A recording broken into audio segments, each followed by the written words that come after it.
Hello viewers, আসসালামু আলাইকুম। Technique easy এডুকেশনের পক্ষ থেকে সকলকে আন্তরিক শুভেচ্ছা ও স্বাগতম। হাজির হয়ে গেলাম নতুন আরও একটি ক্লাস নিয়ে। আজকের এই ক্লাসটিতে আমরা ষষ্ঠ শ্রেণীর বাংলা বইয়ের চতুর্থ অধ্যায় নিয়ে আলোচনা করব। তো আসো দেখি চতুর্থ অধ্যায় কি আছে। তো চতুর্থ অধ্যায়ের যদি আমরা হেডিংটা পড়তে যাই, এখানে কি আছে, চারপাশে লেখার সাথে পরিচিত হই। তার মানে এই টপিকটা আমাদের বর্তমান সময়ে চারপাশে পরিবেশে যেসব লেখা থাকে ওই লেখা নিয়ে কি হবে, আলোচনা করা হবে। আমরা সেটার সাথে কি হব, পরিচিত হব। আচ্ছা ঠিক আছে। তো এখন দেখো এখানে কি আছে যে বইপত্রের লেখা কি আছে, বইপত্রের বাইরেও আমাদের চারপাশে অনেক রকম লেখা দেখা যায়। দোকানের সামনে, রাস্তার পাশে, মিছিল বা শোভাযাত্রায়, আমন্ত্রণ পত্রে, পত্রিকার পাতা, এমনকি বিভিন্ন ধরনের যন্ত্রে কি কি লেখা আছে। দোকানের সামনে, আমরা দোকানের সামনে বিভিন্ন ধরনের লেখা দেখি না, দোকানের উপরের দিকে। তারপরে দেখো রাস্তার পাশে, দেয়ালে। মিছিল বা শোভাযাত্রা, মিছিল বা শোভাযাত্রা কি, যখন সবাই যে র্যালি বলে না, আনন্দ র্যালি, বা হচ্ছে সবাই মিলে একত্রিত হয়ে বিভিন্ন ধরনের স্লোগান দেওয়া, সবাই মিলে যাওয়া, যেটা ওইটা তোমাকে বলা হচ্ছে কি, মিছিল বা শোভাযাত্রা। তো ওইখানেও আমরা বিভিন্ন ধরনের লেখা কিন্তু দেখে থাকি। আমন্ত্রণ পত্র, পত্রিকার পাতায়, এমনকি বিভিন্ন ধরনের যন্ত্রে এসব লেখা তোমরা দেখে থাকবে। এমন কিছু নমুনা নিচে দেওয়া আছে এবং প্রতিটা নমুনা ভালো করে দেখো, তারপর ছবির নিচে দেওয়া ফাঁকা ঘরগুলো পূরণ করো। তো এখানে দেখো তোমাকে একটা করে নমুনা দেওয়া হয়েছে এবং নমুনার নিচে তোমার ফাঁকা ঘর দেওয়া হয়েছে তোমার প্রশ্নগুলোর উত্তর করার জন্য। কি কি প্রশ্ন আছে আমরা একটু দেখব। প্রথমে আমরা আগে নমুনাটা দেখব। সবুজ ফার্মেসি, এখানে প্রয়োজনীয় ঔষধ পাওয়া যায়। এখানে আর একটা ঠিকানা দেওয়া আছে, 32 আমতলা বাজার, কুমিল্লা। তার মানে এখানে আমরা একটা ওই যে দোকানের উপরে যে সাইনবোর্ডগুলো থাকে, সাইনবোর্ডগুলো দেখতে পাচ্ছি যে কি নাম, কি, সবুজ ফার্মেসি, যেখানে প্রয়োজনীয় ওষুধ পাওয়া যাচ্ছে এবং ঠিকানাটা কোথায়, 32 আমতলা বাজার, কুমিল্লা। তো এখানে দেখো কিছু কিছু প্রশ্নের উত্তর করতে বলা হয়েছে। কি কি আছে, উপরে লেখাটি কি নামে পরিচিত, লেখাটি পড়ে কি বুঝলাম, এর ব্যবহার কি। তো আমরা করব কি, আগে এই প্রশ্নগুলো পড়বো, পরে উত্তর লিখবো, তারপরে আলোচনা করব। আসো আমরা আগে উত্তরটা লিখে নেই। দেখো আমরা লিখে নিয়েছি এখানে, আমরা এই উত্তরটা আমরা সেটা নিয়ে একটু আলোচনা করব। উপরের লেখাটি কি নামে পরিচিত, এই যে অংশটা, এটাকে আমরা কি বলে থাকি, সাইনবোর্ড বলে থাকি। সাইনবোর্ড বিভিন্ন ধরনের তোমার বিভিন্ন ধরনের দোকানের সামনে বা বিভিন্ন প্রতিষ্ঠানের সামনে দেওয়া হয়ে থাকে। আচ্ছা, এরপরে দেখো লেখাটি পড়ে কি বুঝলাম। এই যে এখানে যে লেখাটি আছে, এই লেখাটি পড়ে আমরা কি বুঝলাম, যে একটা ফার্মেসির দোকান। ফার্মেসির দোকানে কি পাওয়া যায়, ঔষধ পাওয়া যায়। তার মানে আমাদের প্রয়োজনীয় বা নিত্য প্রয়োজনীয় যে সকল ঔষধ, সেই ঔষধগুলো আমরা কোথা থেকে ক্রয় করতে পারবো, এই যে সবুজ ফার্মেসি থেকে ক্রয় করতে পারবো। তো এই লেখাটি পড়ে আমরা এখানে এটা বুঝতে পারতেছি। আচ্ছা দেখো এরপরে এর ব্যবহারটা কি, এই যে সাইনবোর্ডের ব্যবহারটা কি, সংগঠন বা প্রতিষ্ঠানের নাম পরিচয় তুলে ধরার জন্য। এই যে ফার্মেসিটা, এটার পরিচয়টা কি বা এটার নামটা কি, বা বিভিন্ন দোকানের যে নাম, এগুলোর পরিচয় তুলে ধরার জন্য আমরা কি ব্যবহার করে থাকি, সাইনবোর্ড ব্যবহার করে থাকি। আচ্ছা ঠিক আছে, এটা তো গেল। এখন আসো নেক্সট যেটা আছে, যে একটা পোস্টারের মতো আছে, তাই না, কি আছে, হাফিজ ভাইকে ফুলকপি মার্কায় ভোট দিন। কি মার্কায় ভোট দিতে হবে, ফুলকপি মার্কায়। আচ্ছা, তো আমরা এখানে দেখতে পারলাম যে একটা পোস্টার, যেখানে একজন ব্যক্তির ছবি দেওয়া আছে এবং একটা মার্কা যেটা দেওয়া আছে ফুলকপি, ওই ফুলকপির ছবি দেওয়া আছে। আচ্ছা আমরা একটু প্রশ্নগুলো পড়বো। কি প্রশ্ন আছে, উপরের লেখাটি কি নামে পরিচিত। তার মানে এই যে এই চিত্রটা আমরা এখানে দেখলাম, এই চিত্রটা এখানে কি নামে পরিচিত সেটা আমাদের কি জানতে চাওয়া হয়েছে। আচ্ছা এরপরে দেখো উপরে লেখাটি পড়ে কি বুঝলাম। এখানে যে চিত্রে লেখাটা আছে, এইটা পড়ে আমরা কি বুঝতে পেরেছি সেইটা আমাদের কি জানাতে বলেছে। আচ্ছা ঠিক আছে, নেক্সট কোয়েশ্চেন দেখি, এর ব্যবহার কি, মানে এই চিত্রে এই সাইনবোর্ডের কি ব্যবহারটা কি হচ্ছে সেটা লিখতে বলা হয়েছে। তো আমরা আগে উত্তরটা লিখে নেই, তারপরে আলোচনা করব। আসো দেখো আমরা উত্তরটা লিখে নিয়েছি, এখন আমরা এটা নিয়ে আলোচনা করব। উপরের লেখাটি কি নামে পরিচিত ছিল, এই যে এটাকে আমাদের কি বলা হয়, এই যে গঠনে যে বিভিন্ন ধরনের প্রচারণার কাজে ব্যবহার করা হয় এগুলোকে আমাদের পোস্টার বলা হয়। কি বলা হয়? পোস্টার। তো উপরের লেখাটি একটি পোস্টার নামে পরিচিত। আচ্ছা দেখো, লেখাটি পড়ে আমরা কি বুঝলাম? এখানে যে লেখা ছিল হাফিজ ভাইকে ফুলকপি মার্কায় ভোট দিন, এই লেখাটা পড়ে আমরা কি বুঝলাম? এখানে কি বলা হয়েছে? এটা একটা নির্বাচনী প্রচারণা, মানে যেখানে নির্বাচনের জন্য কাউকে কোনো প্রতিনিধিকে দাঁড় করানো হয়েছে এবং তার জন্য প্রচারণা চালানো হচ্ছে যাতে তাকে বেশি করে ভোট দেওয়া হয়। আমাদের মানে দেশে যখন নির্বাচন হয় বিভিন্ন পর্যায়ে, তখন কিন্তু আমরা দেখি পুরো হচ্ছে দেশ বা হচ্ছে কোনো নির্দিষ্ট শহর পোস্টারে ছেয়ে যায়, দেয়ালে পোস্টার, তোমার হচ্ছে দড়ি দিয়ে পোস্টার টাঙায় দেয়, বাসার দেয়ালগুলোতে সব জায়গায় হচ্ছে দেখা যায় কি পোস্টার একবারে ভরে যায়। তো এইগুলোকে কি বলা হয়? নির্বাচনী প্রচারণা। এখানে হাফিজ ভাইকে ফুলকপি মার্কায় ভোট দিতে বলা হয়েছে, ঠিক আছে। আচ্ছা, এরপরে দেখো এর ব্যবহার কি? নির্বাচনী প্রচারণার কাজে এর ব্যবহারটা হয়ে থাকে মূলত, আমরা বুঝতে পেরেছি। তো এখানে কি আমরা এই পোস্টারের ব্যবহার এখানে কি কাজে ব্যবহৃত হয়েছে এবং এটা কি নামে পরিচিত সেটা আমরা কি জানতে পারলাম। আচ্ছা দেখো, আমরা এখন নেক্সট যেটা আছে ওটাতে যাব। এখানে আমরা দেখতে পাচ্ছি লেখা আছে কি, শুভ নববর্ষ 1430, পৃথিবী থেকে অমঙ্গল দূর হোক, সত্যের জয় হোক, ফয়জুন্নেসা বালিকা বিদ্যালয় পঞ্চগড়। তো এখানে আমরা একটা ব্যানার দেখতে পাচ্ছি যেখানে তোমার বাংলা নববর্ষের শুভেচ্ছা জানানো হয়েছে এবং একটা মূলনীতি লেখা আছে যেটা কি, পৃথিবী থেকে অমঙ্গল দূর হোক, সত্যের জয় হোক, শুভকামনা বলা যেতে পারে এটাকে। এবং শেষে কি লেখা আছে? ফয়জুন্নেসা বালিকা বিদ্যালয় পঞ্চগড়। তো এখানে যে তিনটা প্রশ্ন আছে একই প্রশ্ন গতগুলোর মতোই। তো আমরা কি করব? অ্যান্সারটা লিখে নিয়ে তারপরে হচ্ছে আমরা এটা আলোচনা করব। আসো আমরা অ্যান্সার লিখে নিয়েছি, একটু খেয়াল করি উপরের লেখাটি, এই লেখাটি কি নামে পরিচিত? এই লেখাটিকে কি বলা হয়ে থাকে? ব্যানার বলা হয়ে থাকে। যে আমরা বিভিন্ন ধরনের প্রোগ্রামে এই ধরনের ব্যানারের কাজ দেখে থাকি, যে বিভিন্ন ধরনের ধরো শোভাযাত্রা হচ্ছে বা কোনো মিছিল হচ্ছে, সামনে এইরকম একটা ব্যানার দেখে থাকি। তো এগুলোকে কি নামে পরিচিত করা হয়? ব্যানার নামে পরিচয় দেওয়া হয়। আচ্ছা, লেখাটি পড়ে আমরা কি বুঝতে পারলাম? এখানে একটু দেখো যে লেখাটা পড়ে আমরা এখানে কি বুঝতে পেরেছি। সো দেখো আমরা লিখে নিয়েছি এখন উত্তরটা, আমরা এটা নিয়ে এখন একটু আলোচনা করব। উপরের লেখাটি কি নামে পরিচিত? এখানে দেখো একটা লেখা আছে কি, বাংলা শুভ নববর্ষ 1430, এই লেখাটা কি নামে পরিচিত? বা এই যে এখানে যেটাতে লেখা আছে এটাকে বলা হয় ব্যানার।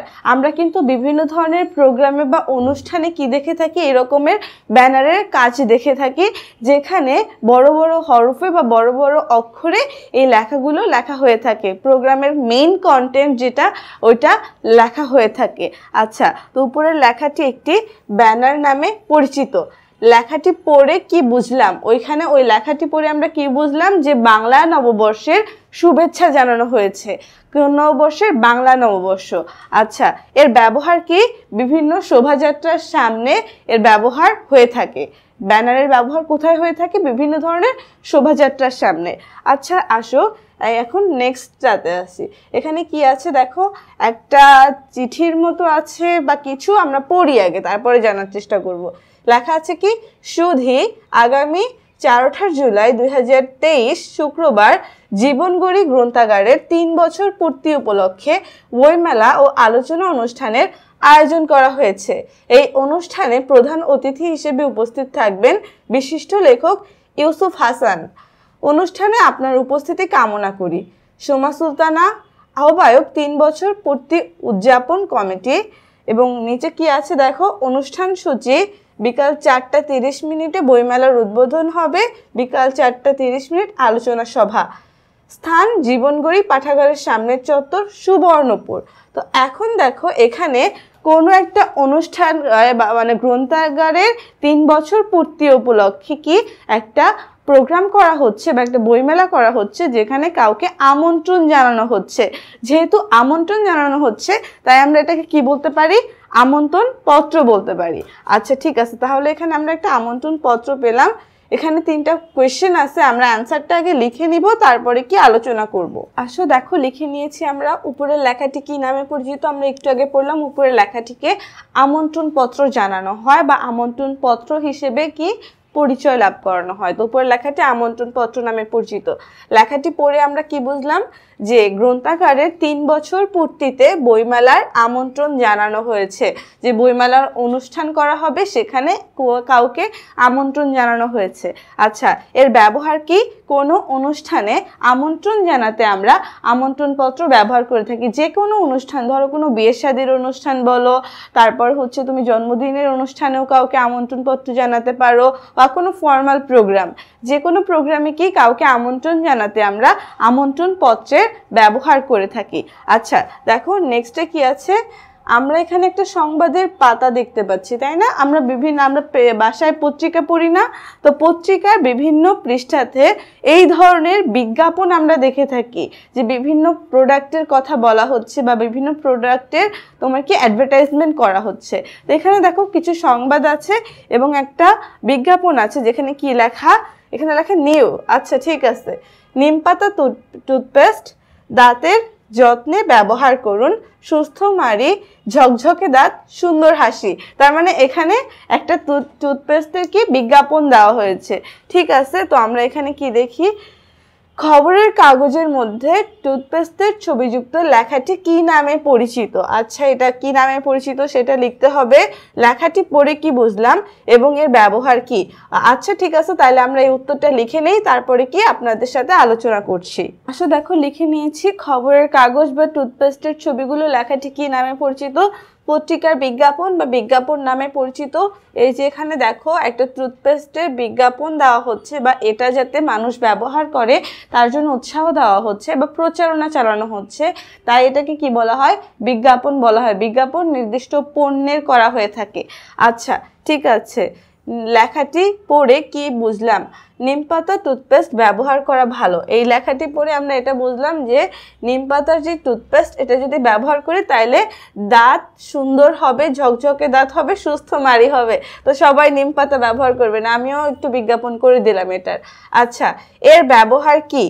এটা বিভিন্ন ধরনের বিজ্ঞাপনী প্রচারণার কাজে ব্যবহার হয়ে থাকে, তাই আমরা এখানে লিখে নিয়েছি বিজ্ঞাপনী প্রচারণার কাজে। আচ্ছা দেখো আমরা এরপরে পরবর্তীটা দেখব। পরবর্তীতে কি আছে? একটা স্ক্রিন দেওয়া আছে, টিভির স্ক্রিনও বলতে পারো তুমি, বা অন্য হচ্ছে ফোনের স্ক্রিনও বলতে পারো। এটা টিভির স্ক্রিন একটা।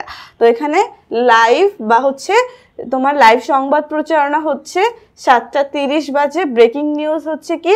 গতবারের চ্যাম্পিয়নকে 36 রানে হারিয়ে বাংলাদেশ ক্রিকেট দলের এশিয়া কাপ জয়, দেশবাসীর আনন্দ উল্লাস। তার মানে এখানে একটা কি তোমার সংবাদ প্রচারণা হচ্ছে।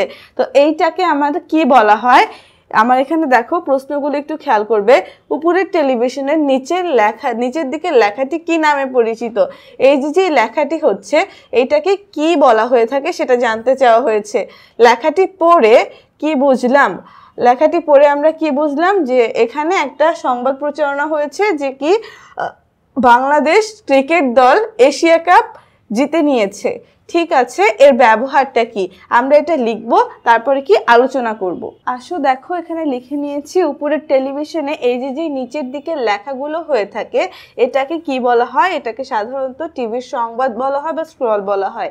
তো আমরা এখানে দেখো লিখে দিয়েছি, তোমরা কি খাতায় এটা লিখে নাও। আচ্ছা, লেখাটি পড়ে কি বুঝলাম? লেখাটি পড়ে দেখো আমরা একটা খবর জানতে পেরেছি যে বাংলাদেশ ক্রিকেট দল এশিয়া কাপ জয় করেছে। তো আমরা এখানে সেটাই লিখে নিয়েছি, বাংলাদেশ ক্রিকেট দল এশিয়া কাপ জয় করেছে। আচ্ছা, এর ব্যবহার কি? জরুরি ও গুরুত্বপূর্ণ সংবাদ প্রচারণার কাজে। যে সকল সংবাদ তোমার কি হেডলাইনে পাই আমরা, এটাকে কি আমরা অনেক সময় হেডলাইনও বলে থাকি, যে হেডলাইনে যে সকল সংবাদটা হয়ে থাকে, যে মূল সংবাদ, গুরুত্বপূর্ণ সংবাদ, যেটা সকলের জানা উচিত বা সবার কি অবগত থাকা উচিত, সেটা কি আমরা স্ক্রলে পেয়ে থাকি। তো জরুরি ও গুরুত্বপূর্ণ সংবাদ প্রচার কাজে তোমার এটা ব্যবহার হয়ে থাকে। আচ্ছা ঠিক আছে, তো আমরা এখানে লেখা দেখলাম। এখন আসো আমরা এই যে এতক্ষণ যেগুলো পড়লাম ওইগুলো নিয়ে আরেকটু বিস্তারিত জানার চেষ্টা করব। কিভাবে? দেখো চারপাশে নানা রকম লেখা। তো এখানে কি আছে দেখো, সাইনবোর্ড।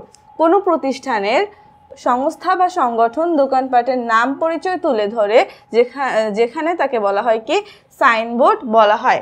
সাইনবোর্ডে অনেক সময় প্রয়োজনীয় তথ্য ও যোগাযোগের ঠিকানা দেওয়া থাকে। তো আমরা একটু দেখো এখানে কি আছে, যে আমরা এখানে পেলাম কি সাইনবোর্ড কাকে বলে, যে কোনো প্রতিষ্ঠান, সংস্থা, সংগঠন দোকানপাটের নাম পরিচয় তুলে ধরা হয় যেখানে তাকে বলা হয় কি সাইনবোর্ড বলা হয়ে থাকে। এবং অনেক সময় প্রয়োজনীয় তথ্য ও যোগাযোগের ঠিকানা আমরা কোথায় পেয়ে থাকি, সাইনবোর্ডে পেয়ে থাকি। আচ্ছা ঠিক আছে, এরপরে দেখো পোস্টার। পোস্টার কি বড় আকারের কাগজে কোনো কথা বা ছবি লেখা হলে বা ছাপানো হলে তাকে পোস্টার বলা হয়। সবার নজরে পড়ার জন্য পোস্টারের লেখা ও ছবির আকার বড় হয় এবং নির্বাচনের সময় এটি বেশি দেখা যায়। আমরা যখন দেখেছিলাম যে হাফিজ ভাইকে ফুলকপি মার্কায় ভোট দিন, ওইখানে দুইজনের ছবি দেওয়া ছিল, একটা হাফিজ ভাইয়ের ছবি দেওয়া ছিল এবং একটা ফুলকপির ছবি দেওয়া ছিল। তো এখন দেখো যাদের তোমরা ফোকাস করতে চাচ্ছ বা মানুষের সামনে রিপ্রেজেন্ট করতে চাচ্ছ তাকে কিন্তু ওই চিত্রগুলো খুব বড় করে দেওয়া হয়েছে। হাফিজ ভাইকে যেহেতু তিনি নির্বাচনে দাঁড়াচ্ছেন বা প্রতিনিধি, তাই তাকে সবার সামনে আলোচিত করার জন্য তার ছবিটা বড় করে দেওয়া হয়েছে।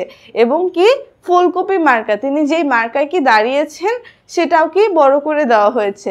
তো এগুলো কি পোস্টারে দেওয়া হয়ে থাকে যাতে কি মানুষের চোখে বেশি পড়ে। তো আমরা এখানে দেখতে পেলাম সবার নজরে পড়ার জন্য পোস্টারে লেখা ও ছবির আকার বড় হয়। আচ্ছা দেখো ব্যানার, সবাইকে জানানোর উদ্দেশ্যে লম্বা কাপড়ে লেখা কোনো বক্তব্য বা তথ্যকে ব্যানার বলা হয়, যাতে সবাই দেখতে পারে, একে কি বলা হয়, ব্যানার বলা হয়। ব্যানার সাধারণত শোভাযাত্রার সামনে থাকে, কখনো কখনো টাঙিয়েও রাখা হয়। যেখানে শোভাযাত্রা হয় না সেখানে আমরা টাঙিয়ে রাখি, নতুবা আমরা শোভাযাত্রার সামনে ব্যানার ব্যবহার করি। আচ্ছা দেখো আমন্ত্রণ পত্র। আমন্ত্রণ পত্র আমরা জানি কোনো অনুষ্ঠানে কাউকে যদি তুমি আমন্ত্রণ জানাতে চাও তখন আমরা তাকে আমন্ত্রণ পত্র লিখে থাকি। তো দেখো এই যে কোনো অনুষ্ঠানে আসার জন্য আহ্বান জানিয়ে চিঠিকে আমন্ত্রণপত্র, লেখা চিঠিকে আমন্ত্রণপত্র বলা হয়ে থাকে। আমন্ত্রণপত্রে অনুষ্ঠানের বিবরণ, স্থান, তারিখ, সময়সূচি ইত্যাদির উল্লেখ থাকে। কখন হচ্ছে, কোথায় হচ্ছে, কবে হচ্ছে, সব কিছুর বিবরণ বা কোন কোন স্টেপে হচ্ছে বা কি কি ভাগ আছে অনুষ্ঠানের সব কিছু আমরা কোথায় পাবো, একটা আমন্ত্রণ পত্রে উল্লেখ করা পাবো। আচ্ছা এরপর আসো কি আছে, এখানে বিজ্ঞাপন আছে। পণ্য বা তথ্য সম্পর্কে সবাইকে জানাতে পত্রিকা এবং অন্য কোনো মাধ্যমে যে প্রচারণা চালানো হয় তাকে কি বলা হয়, বিজ্ঞাপন বলা হয়।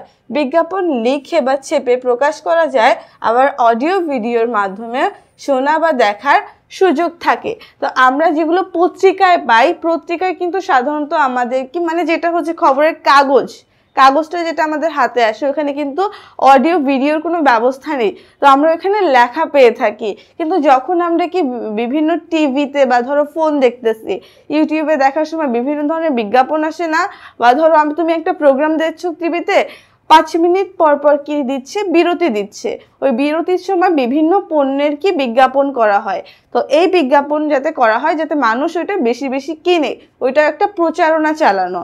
তো এখন দেখো বিজ্ঞাপনের মাধ্যমে কি আমরা প্রচারণা চালাই এবং এটা লেখা ছেপে প্রকাশ করা হয়, আবার অডিও ভিডিওর মাধ্যমে শোনা বা দেখার সুযোগও হয়ে থাকে। আচ্ছা এরপরে দেখো তোমার কি স্ক্রল আছে। সাধারণত টেলিভিশনে অনুষ্ঠান বা সংবাদ প্রচারণার সময় স্ক্রিনের নিচে সরু লাইনে কিছু ডান দিক থেকে বাম দিকে লেখা সরতে দেখা যায়, এগুলো কি তোমার সংবাদ বলা হয়ে থাকে, ডান দিক থেকে বাম দিকে যেতে থাকে খবরগুলো। তো এখন আসো স্ক্রলের মাধ্যমে তাৎক্ষণিক এবং জরুরি তথ্য জানা যায়। আমরা কি আমাদের যে প্রয়োজনীয় তথ্য বা জরুরি আপডেটগুলো হয়ে থাকে, ধরো হচ্ছে কয়েকদিন আগে আমরা খবর পেলাম না যে গুলিস্তানে আগুন লেগেছে সিদ্দিক বাজারে, তো এগুলো কি তখন এটা হাইলাইটেড পয়েন্ট ছিল, ওই খবরটা সবার জানার অনেক আগ্রহ ছিল, যখনই কোনো আপডেট আসতেছে আমরা হেডলাইনে পেয়ে যাচ্ছি, এটাকে আমরা কি স্ক্রল বলতেছি। আচ্ছা দেখো এখানে নেক্সটে কি আছে, নিজেরা করি। মনে করো সততা স্টোর নামে তোমরা একটি দোকান খুলতে যাচ্ছ, এই দোকানে বিদ্যালয়ের শিক্ষার্থীরা ন্যায্য মূল্যে প্রয়োজনীয় জিনিসপত্র কিনতে পারবে। বিষয়টি মাথায় রেখে কয়েকটি দলে ভাগ হয়ে নিচের কাজগুলো করো। আচ্ছা 1 নম্বরে কি আছে, দোকানের সামনে টানানোর জন্য একটি সাইনবোর্ড তৈরি করো। দোকানের প্রচারের জন্য একাধিক পোস্টার বানাও। তোমাদের উদ্দেশ্যের কথা জানিয়ে শোভাযাত্রার ব্যবহার করার জন্য একটি ব্যানার তৈরি করো। কোনো উদ্বোধনী অনুষ্ঠানের জন্য একটি আমন্ত্রণ পত্র লেখো। দোকানের উদ্দেশ্য এবং উদ্বোধনী অনুষ্ঠানের তথ্য জানিয়ে পত্রিকায় প্রকাশনের জন্য একটি বিজ্ঞাপন তৈরি করো। দোকান উদ্বোধনের খবর টেলিভিশনে প্রচারের জন্য একটি স্ক্রল বাক্য রচনা করো। দেখো এখানে আমরা একটু আগে যতগুলো ব্যাপার পড়ে আসছি, যে 6টা জিনিস পড়ে আসছি, ওই 6টা জিনিসের ব্যবহার তোমাদের এখন করতে হবে। তো তোমরা করবে কি, তোমার হচ্ছে বন্ধুদের নিয়ে এই যে নিজেরা যে করি যে টাস্কটা আছে এটা কি কমপ্লিট করে ফেলবে। আচ্ছা ঠিক আছে, তো আমাদের 4র্থ অধ্যায় এখানেই শেষ হলো। পরবর্তী আলোচনায় আমরা 5ম অধ্যায় নিয়ে আলোচনা করব, যেখানে কি আমরা কি এই যে 71-এর দিনগুলো পড়ব। ততক্ষণ পর্যন্ত তোমরা ভালো থেকো। আল্লাহ হাফেজ।